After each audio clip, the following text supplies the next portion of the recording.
Assalamualaikum dan salam sejahtera. Kami daripada Kumpulan Merbau akan mempersembahkan drama pantun yang bertajuk Tanggang Moden. Sebelum itu kami akan memperkenalkan diri kami dulu, bermula dengan watak utama iaitu tanggang. Assalamualaikum, saya Muhammad Izzat bin Jamaluddin sebagai Zamri ataupun Tanggang. Assalamualaikum warahmatullahi wabarakatuh. Saya Khairul Majana binti Khairul Hadi memegang watak Mak Minah iaitu ibu kepada Zamri. Assalamualaikum, saya Muhammad Rahimi bin Abu Bakar sebagai Azrul iaitu adik kepada Zamri. Saya Nik Nabazin Husna binti Nikmat Robi memegang watak sebagai Aisyah ataupun rakan sekampung Zamri dan juga suara Lata. Nama saya Nur Nabila binti Nur Hakimi. Saya memegang watak sebagai Mak Deha iaitu ibu kepada Aisyah. Bismillahirrahmanirrahim. Assalamualaikum warahmatullahi wabarakatuh. Nama saya Hanani Nur Sabrina binti Muhammad Zain. Saya memegang watak sebagai Sherry ataupun kekasih Zamri. Zamri merupakan seorang anak kampung yang dibesarkan daripada keluarga yang susah. Kehidupan mereka sekeluarga tidaklah seindah keluarga yang lain kerana sentiasa berdepan dengan masalah kewangan. Ini kerana Zamri dan adik lelakinya Azrul dibesarkan oleh ibu mereka yang merupakan seorang ibu tunggal. Zamri juga merupakan seorang anak yang baik. Setiap kali pulang dari sekolah, Zamri akan menghabiskan masanya dengan membantu ibunya menjual air tebu di pinggir jalan kampung mereka. Walaupun kehidupan mereka susah, itu tidak menjadi penghalang kepada Zamri untuk berjaya dalam pelajaran. Buktinya, Zamri sering dinobatkan sebagai pelajar cemerlang di sekolah dan sangat disayangi guru-gurunya. Hal ini juga menyebabkan dia sering mendapat pujian daripada penduduk kampung sehingga membuatkan ibunya merasa bangga dengannya dan sering mengagungkan dirinya di hadapan orang lain. Sikap Mak Minah tersebut sekaligus membuatkan adik lelaki Zamri iaitu Azrul kerap makan hati kerana terasa disisihkan oleh ibunya yang lebih menyayangi dan menyanjungi abangnya itu. Walau bagaimanapun, sikap Zamri kian berubah semenjak dia menyambung pelajarannya di Kuala Lumpur. Dia menjadi seorang anak yang menderhakai ibunya sehingga digelar tanggang moden oleh orang sekampungnya. Situasi 1 di gerai tebu. Ibu sedang sibuk menguruskan jualan air tebunya dengan dibantu oleh Zamri. Melihatkan Zamri yang begitu kerap menghabiskan masa membantunya menyebabkan beliau risau akan pembelajaran anaknya itu.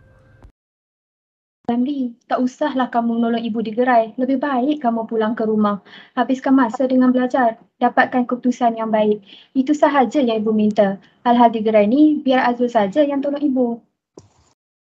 Terlihat indah bunga teratai, tidak disiram, tidak juga dibaja. Sudahlah aku yang paling pandai, tidak sepertimu yang biasa saja.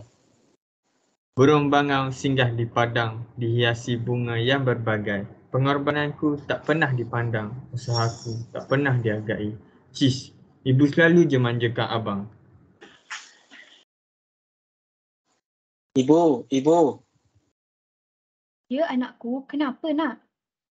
Zamri ada berita gembira untuk ibu. Jauh berlayar di tengah lautan, terkenang memori yang lama hilang. Berbagai usaha aku lakukan, akhirnya dapat keputusan cemerlang. Zamri berjaya, Bu. Zamri berjaya. Akhirnya Zamri dapat juga tawaran ke UniKL tu, Bu. Sepihan kaca lekat di kaki, tidak terasa namun berdarah. Setelah menara gading aku jejaki, nasib keluarga akan aku ubah. Pagi hari turun ke pekan, cuadah dibeli buat tamu. Rasa syukur ibu panjatkan, sungguh ibu berbangga denganmu. Alhamdulillah nak, ibu bangga dengan kamu. Sungguh tak sia-sia ibu susah payah hantar kamu belajar. Kamu memang anak terbaik. Ucapan 3 si gunudai di tengah jalan tersepak paku. Ini merupakan berita yang baik. Tahniah buatmu, wahai abangku. Akhirnya ada juga yang bakal mengubah nasib keluarga kita. Letak baldi tepi perigi, tepian perigi mawar kembang. Kais pagi, makan pagi, dapatkah kita sara hidup abang? Meriah sekali di Aidiladha, dihadiri pula sahabat handai. Demi Zamri, ibu berusaha, walau emas terpaksa digadai. Tak apalah Rol, biarlah abang kamu sama belajar di sana. Soal duit nanti, pandai-pandailah ibu usahakan. Paling tidak, mungkin ibu gadaikan saja gelang emas peninggalan arwah ayah kamu tu.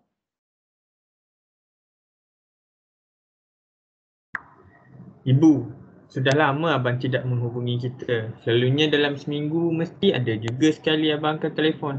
Ini kan tidak. Tatah, dia dah lupakan kita, Bu.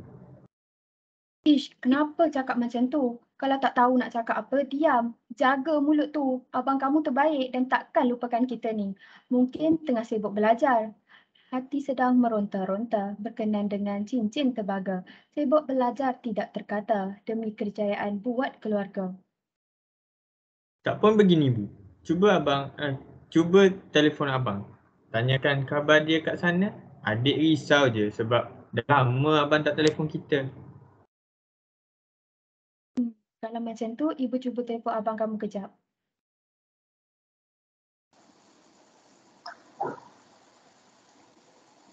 Assalamualaikum Zamri. Waalaikumsalam Ibu. Duit disimpan di dalam tabung, disimpan banyak hingga beribu. Sudah lama kita tidak berhubung. Rindu terpahat di hati ibu. Kamu sihat ke nak? Lama benar ibu tak dengar khabar kamu. Dia tengah bercakap dengan siapa tu, Zek? Tak ada siapa layu, orang tersilap nombor je. Lesu badan jauh perjalanan, singgah berehat di negeri Johor. Tiada apa yang aku sembunyikan, cuma orang tersalah nombor. Kahwin lambat dipanggil Aldatu, bukan diri tak nak bercinta. Jujur saja siapakah itu jika sayang hubungan kita. Setelah setahun kemudian, rakan sekampung Zamri iaitu Aisyah yang juga merupakan sahabat adiknya telah berjaya mendapat tawaran untuk menyambung pengajiannya di UniKL. Berita kemasukan Aisyah ke universiti yang sama dengan Zamri itu turut diketahui oleh Mak Minah dan sekeluarga. Hal ini menyebabkan Mak Minah yang sudah lama memendam rindu kepada anaknya meminta Aisyah untuk menyampaikan pesan kepada Zamri.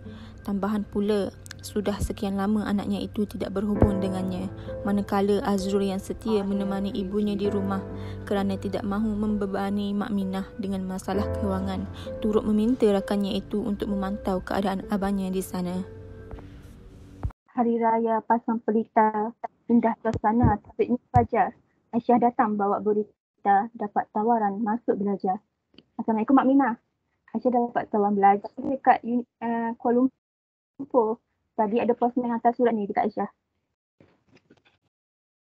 Pergi ke sungai mencala ikan. Kalau ada rezeki tidak ke mana. Syukur Alhamdulillah makcik ucapkan. Aisyah dapat kolej mana? Alhamdulillah Mak Minah. Aisyah dapat satu tempat belajar dengan Zamri dekat UniKL tu. Baguslah tu Aisyah. Alang-alang kau dapat kat sana, bolehlah kau tengok-tengok kat abang. Tengok-tengok kat abang aku nanti. Rumah dibina, disusun bata, dihiasi cantik pohon mengkudu. Sudah lama tiada berita, perit sudah ibuku menahan rindu. Aisyah, makcik nak minta tolong kamu sampaikan pesanan ini kepada Zamri boleh? Sudah lama sekali dia tak balik jenguk ke kampung. Menelefon apatah lagi. Sungguh risau makcik dengan keadaan dia di sana. Hati ini apalah lagi. Sudah lama menanggung rindu. Hanya Tuhanlah yang tahu betapa rindunya makcik kat Zamri tu. Anak dara sibuk bercanda. Rupanya dia sudah berpunya. Hargailah ibu selagi ada. Kasih sayangku kekal selamanya. Seronok sungguh berhari raya. Seharian berjalan seluruh pekan. Makcik doakan saya berjaya. Pesanan ini akan Aisyah sampaikan. Baiklah Mak Minah. Nanti pasti Aisyah sampaikan pesanan ini kepada Zamri. Assalamualaikum Sri. Aku ada benda sikit nak cakap dengan kau. Sungguh cantik batik tenunan. Jika dibasuh coraknya hilang. Aku datang bawa pesanan. Panggilan ibumu menyuruh pulang. Zamri, kau baliklah sana walaupun sekejap. Mak kau kampung tu tak berapa sihat. Dah lama dia menahan rindu. Dirindukan kau Zamri. Lagipun kau dah lama tak adik kampung. Telefon apatah lagi. Siapa perempuan ni? Siapa pula mak you kat kampung yang dimasukkan tu? Atau you memang asal daripada kampung? Asal you tak bagi tahu I sebelum ni? Anak dara duduk tersipu kerana diri dipuja-puja. Aku benci jika ditipu kalau tiada katakan saja. Perempuan ni tersilap orang kot. I tak kenal pun siapa perempuan kampung yang dimaksudkan tu. Dah layu, tak payah layan perempuan ni buat sebab kepala je. Sungguh ranum tanaman lada, rosak buahnya jika apa. Sudah lama ibuku tiada. Yang kau masukkan tu siapa? Okey, baiklah, I percayakan you kali ni. Terbang tinggi si kupu-kupu, cantik sekali sayap-sayapnya. Jangan sesekali cuba menipu jika tidak buruk padanya. Aisyah, kau jangan ajar aku. Mak aku dah lama mati. Orang kampung tu bukan mak aku. Kau jangan masuk campur urusan aku. Kalau tak, nahaslah kau aku kerjakan. Sedap sungguh buah kuini, tambah kicap penyedap rasa. Kenapa sikapmu berubah begini? Rasa anak tak kenal jasa. Sampai hati kau, Zamri. Sanggup kau buat mak kau macam tu. Kau ingat dia yang melahirkan kau, dia yang besarkan kau selama ni. Assalamualaikum, Mak. Aisyah ni. Aisyah nak bagi tahu Mak ni. Cantik mewah tika permainan ni hanya dipasang ketika kenduri. Tidak kusangka jadi begini. Zamri sudah lupa diri. Tadi Aisyah ada jumpa Zamri dekat kolej. Aisyah bagi tahu dia pasal Mak Minah tu. Tapi tahu tak apa dia cakap dekat Aisyah, Mak? Zamri cakap mak dia dah lama mati dan dia tak ada pun mak kat kampung.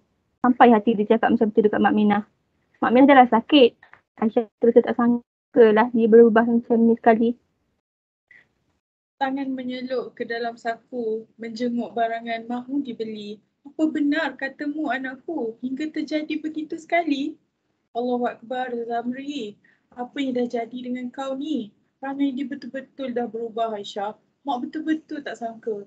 Takkan dia nak jadi anak derhaka kot? Juadah enak memikat mata, makan di tepi pohon melati. Bagaimana mungkin disampai berita? Diriku tidak sampai hati. Mak tidak tahu bagaimana cara hendak disampaikan berita ini kepada Mak Minah. Tidak mahu hatinya remuk, namun masih perlu ku sampaikan kepadanya.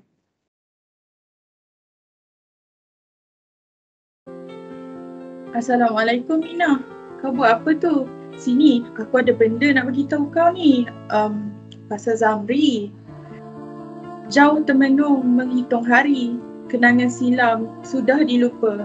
Aku ingin sampaikan akan Zamri. Bimbang dirinya sudah alpa. Songkit di tenun tidaklah jemu. Hasilnya sungguh memikat kalbu. Aisyah pergi menegur anakmu. Dia katakan sudah tiada ibu. Oh Zamri, kenapa dengan kau nak? Kenapa kau jadi macam tu? Sanggup dia tak mengaku aku ni mak dia, Leha. Serai ditanam tepi perigi, ditanam bersama teri bongsu. Jangan berani datang lagi, takkan ku halalkan setitis susu. Aku pun tak sangka Zamri sanggup berkata-kata begitu dekat kau, Nah. Lagi pula, dia tu anak yang baik dari dulu aku tengok. Tak sangka juga aku dengan apa yang dah berlaku sekarang ni. Sungguh amat mengejutkan. Berita dibaca dari akhbar, dibeli di pekan dalam raga. Aku berharap dirimu bersabar, dugaan berat buat keluarga. Beberapa bulan kemudian, Zamri semakin alpa dengan kehidupannya. Mak Minah juga sudah memutuskan hubungan dengan anak kesayangannya itu dan tidak lagi mengirimkan wang disebabkan tiada sumber keuangan. Zamri sering meminjam duit daripada rakan-rakannya dengan alasan perniagaan ayahnya mengalami sedikit masalah. Pada awalnya, rakan-rakannya berat untuk meminjamkan duit tersebut. Akan tetapi kerana mereka berkawan dengan Zamri hanyalah semata-mata kerana duit, jadi mereka bersetuju apabila mendengar janji Zamri bahawa dia akan membayar duit tersebut 2 kali ganda dari yang dipinjam. Duit yang dipinjam itu digunakan sepenuhnya untuk berfoya-foya dan membelikan hadiah buat kekasihnya. Namun, apa yang tidak diketahui Zamri, kesihatan Mak Minah mulai merosot di kampung dan semakin nazak.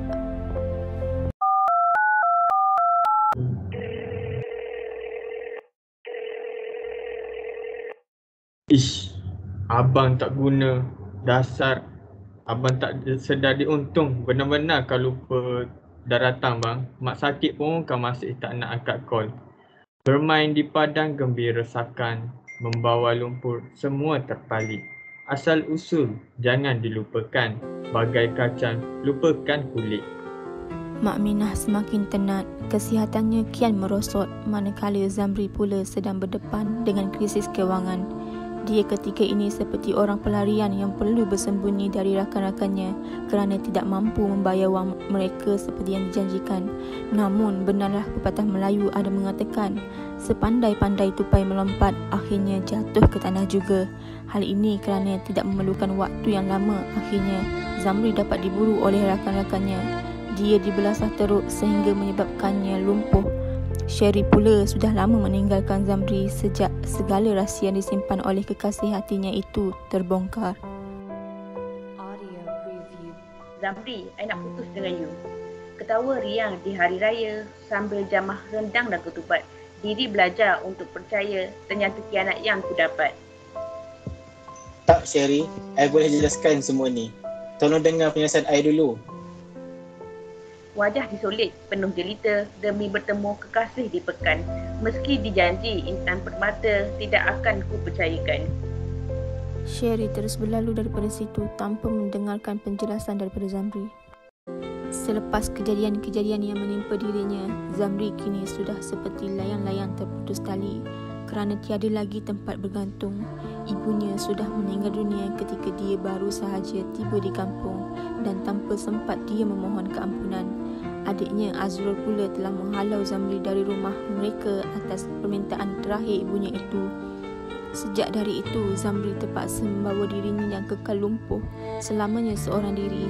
Dia digelar tangga moden oleh orang sekeliling kerana menderhakai ibunya sehingga akhir hayat wanita tua itu.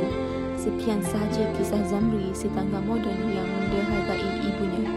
Oleh itu, pengajaran daripada drama ini adalah janganlah sesekali kita menyakiti hati kedua orang tua, khususnya ibu yang sudah bersusah payah mengandung dan membesarkan kita.